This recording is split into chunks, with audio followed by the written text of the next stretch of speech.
Bonjour, j'espère que vous allez bien ce matin. Aujourd'hui, nous poursuivons avec notre série d'échanges et nous allons parler une fois de plus du développement personnel et professionnel. Aujourd'hui, je vais parler de société, d'entreprise ou alors d'entité.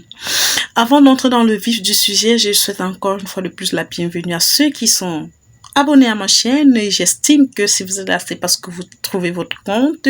Même si j'en ai la foi que nous ne pouvons pas être linéaires ou alors complémentaires sur l'ensemble des idées que nous partageons, du moins si vous trouvez vos points d'édification, je pense que mon objectif est atteint. Une fois de plus, bienvenue.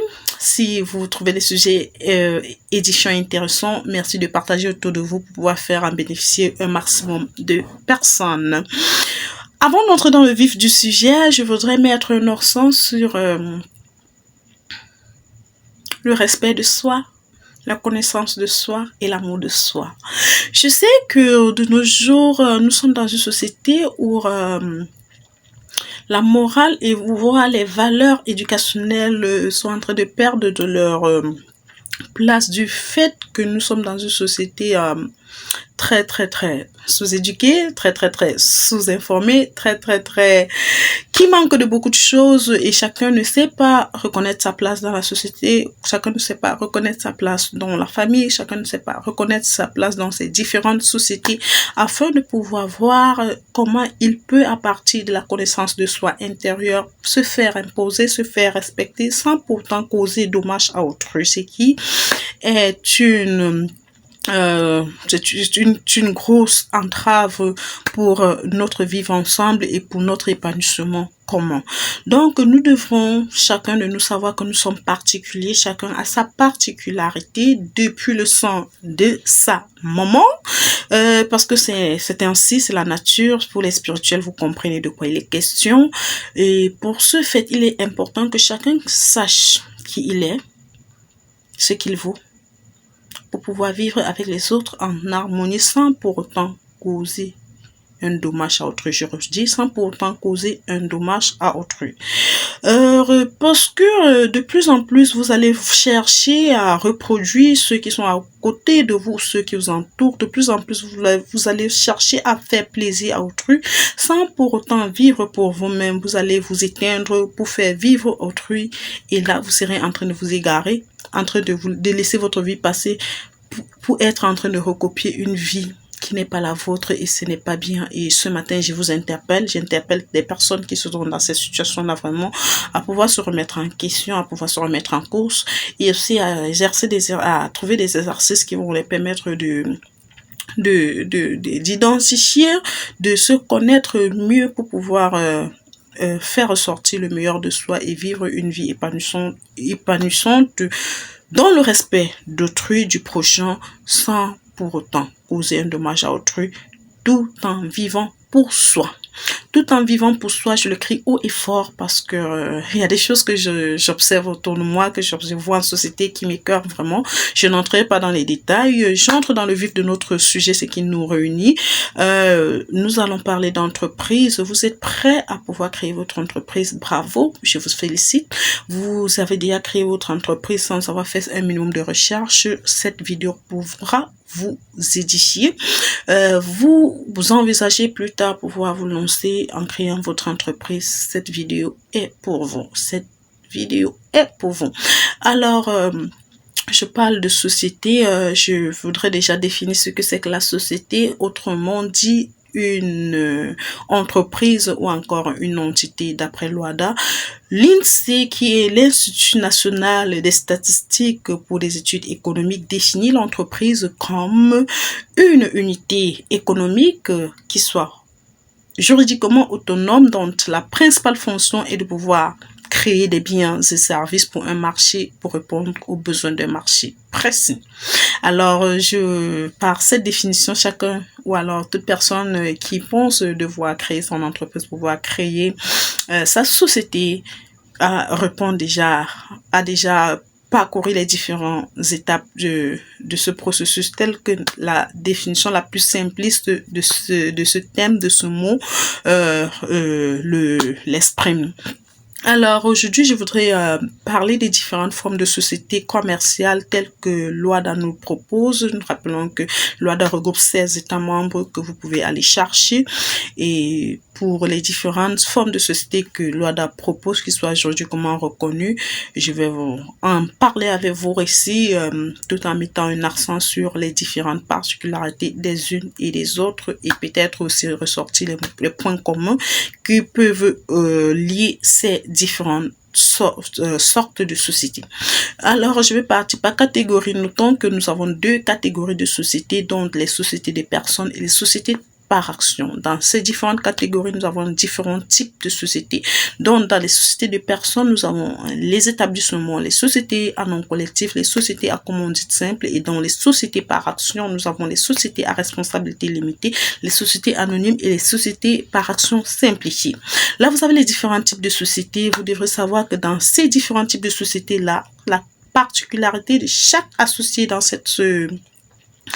ces différentes sociétés se définit par leur apport. Dans les sociétés des personnes, les apports sont définis et sont catégorisés par des actions, par des parts. Des parts, ça peut être des parts des associés ou alors des parts en capital. Et dans les sociétés par action, comme le nom l'exprime, les apports des actionnaires, là, ils sont caractérisés par le mot actionnaire, sont définis par les actions. Alors, dans les différentes formes de société de personnes, je reprends sur la société des personnes.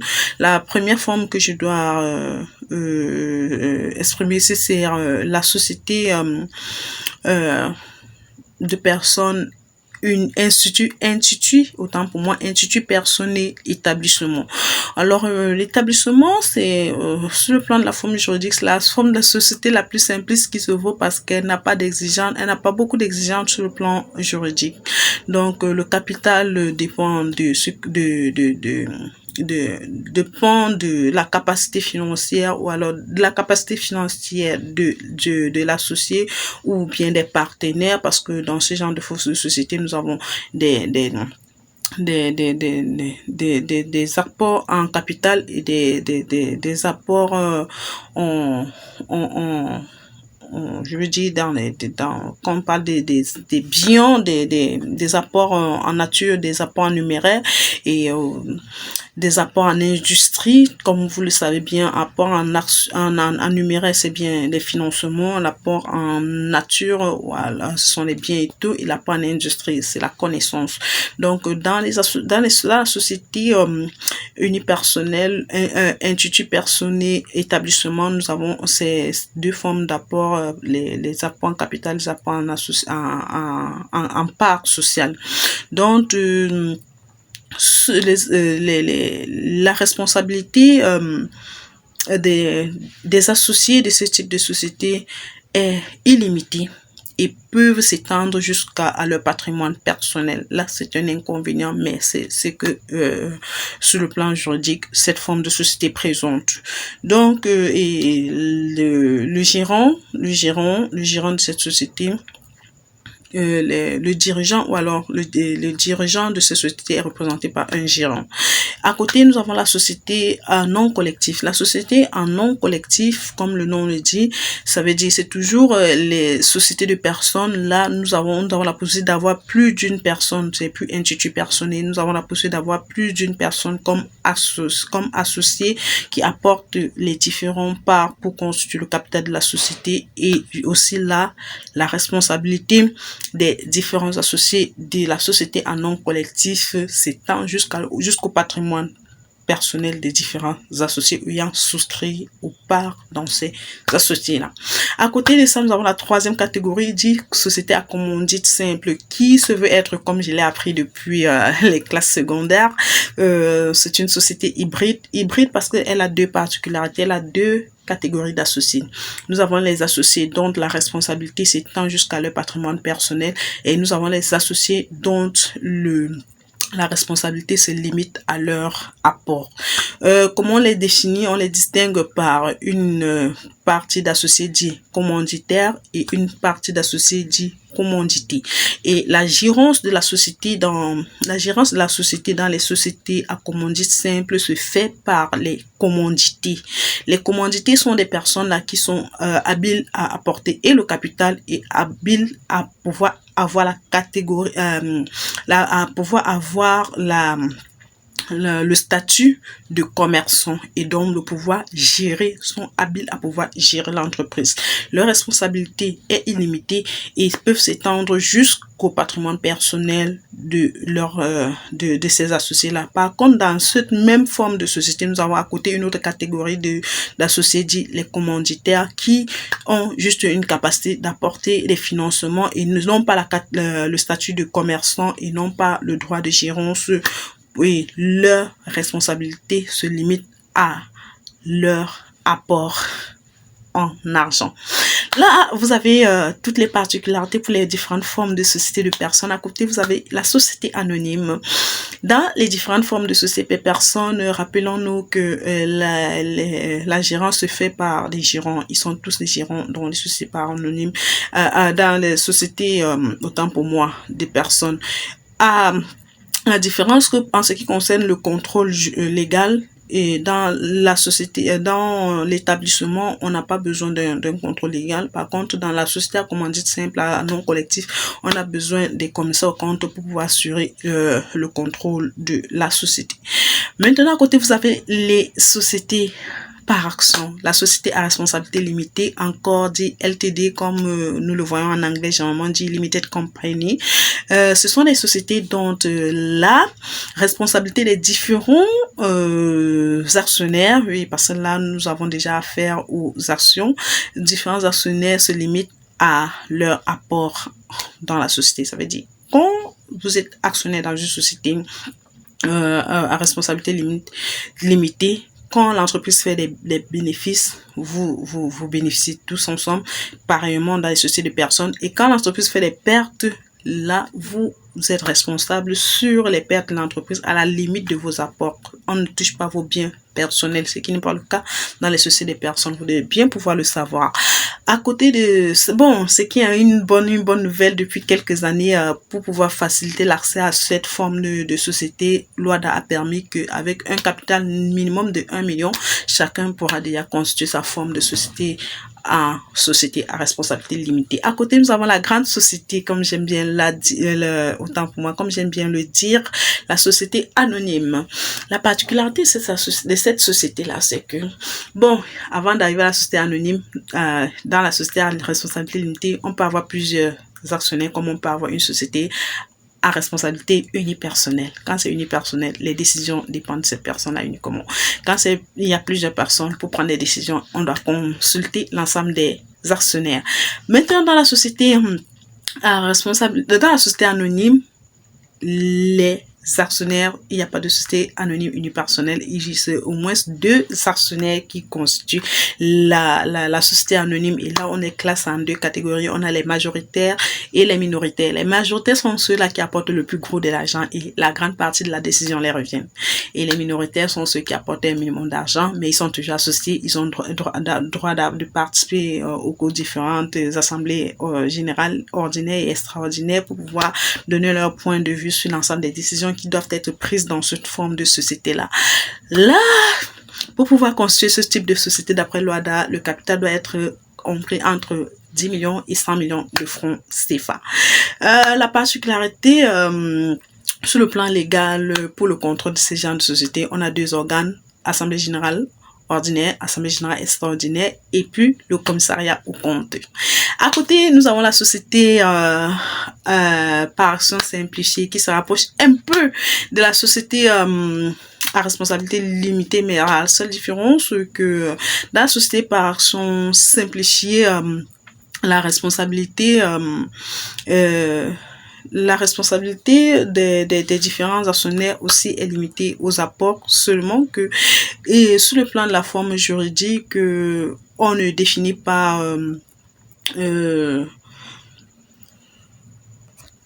Donc, comme je disais, sur le plan juridique, on ne définit pas le montant minimum de l'action, ce qui est différent dans les sociétés anonymes. Dans les sociétés par action, dit à responsabilité limitée et anonyme. À responsabilité limitée, la valeur nominale d'une action, c'est égal à 5 000 francs.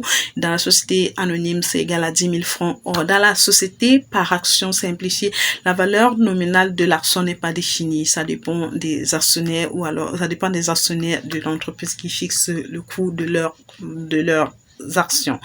Et aussi, la deuxième particularité, c'est que dans ce qui concerne la gérance, il y a au lieu d'avoir un président directeur général, là ils ont juste un président et à côté pour le contrôle ils ont aussi droit à un commissaire au compte. Je pense avoir fait le tour de ce thème là et je crois que cela va servir d'objet d'édifice à plusieurs, comme je l'ai dit au début. Apprenez la connaissance de vous, apprenez la connaissance de soi et apprenez à vous faire respecter, apprenez à respecter autrui. C'est une valeur très cruciale. Dans quoi que vous fassiez, c'est une valeur très cruciale. Et je nous prie d'en faire bon usage. Rendez-vous à très bientôt pour le prochain thème. Bon dimanche, prenez bien soin de vous et avec la fin d'année, soyez beaucoup prudents avec la nouvelle année. Soyez beaucoup ambitieux, soyez planifiez beaucoup. Croyez en vous. Ça peut être difficile, certes, ce n'est facile pour personne, mais plus c'est difficile, plus on doit se battre pour pouvoir se